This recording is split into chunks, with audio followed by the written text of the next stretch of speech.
What's up, you guys? It's 2024 and I thought to share my updated skin work routine with you. So whether you have oily or dry or combination skin, you need a very good base, which is a good face primer, and this one from Cosmetics has a nice sticky feel to it, which helps makeup grip. This foundation is from Cosmetics and I forgot how much I missed it, and I sprayed my brush with some setting spray from as well, and I am using it to stamp on that foundation. This is in the shade 025 and look how beautifully blended on my skin.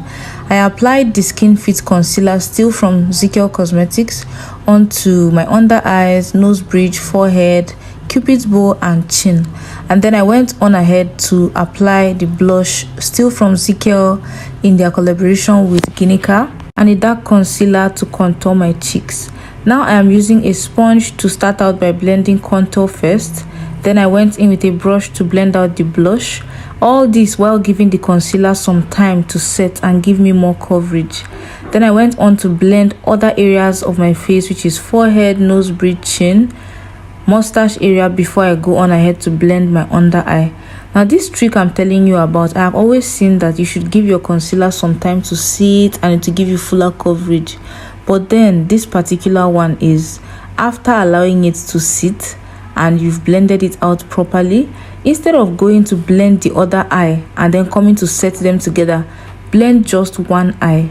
Make sure it is blended out flawlessly and there's absolutely no crease. Then I went in here with my setting powder from Flawless Ivy, which is literally my favorite setting powder of all time.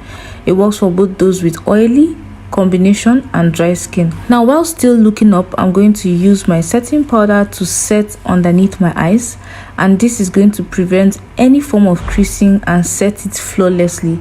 I don't think I have ever set my under eyes this flawlessly before. This came out so beautifully, more beautifully than I expected. I was wowed. I just pressed in that setting powder like usual. Whether you have oily or dry skin, I think that this method will work for you. And I went on ahead to repeat the same process on the other eye, and I'm also going to blend and then set.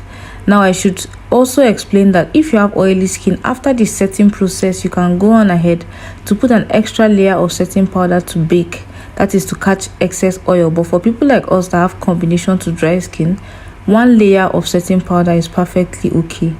Like, just look at that. I am so happy I found this method, and I am definitely going to be practicing this on myself and on my clients. I know you are wild too. Then I'm going to go on ahead and set the rest of my face, which is my nose bridge, my forehead. Do not forget the eyebrows, because the matte your eyebrows are, or the matter they are, the better your eyebrows will come out. Then I'm going to set my chin, my mustache area, and then not forget the sides of the nose, because that's typically where oil starts to come from and then it breaks your makeup. Now I'm going to go on ahead and set my face with powder from as well. This is the shade Cafe, and using a small brush just allows you to go into corners that your big brush typically won't go into. It allows you to set particular spaces, and this brush has nice bristles that help get the job done. Now I'm using a bigger blending brush or a bigger powder brush to set my entire face nicely before I go on in with setting spray. You might have noticed that I've finished the rest of my makeup. I'm just here to show you my skin work, guys. So I'm using a brush to apply this liquid highlighter, and I feel like just a tad bit gets you looking nice, glowy, and gives you that skin-like glow. I use my finger to tap in the rest, and I'm going to show you how it looks when my cheeks come across light. See?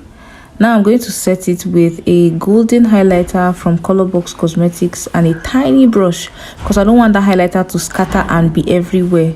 Never. You just want it to be particularly where you've placed it.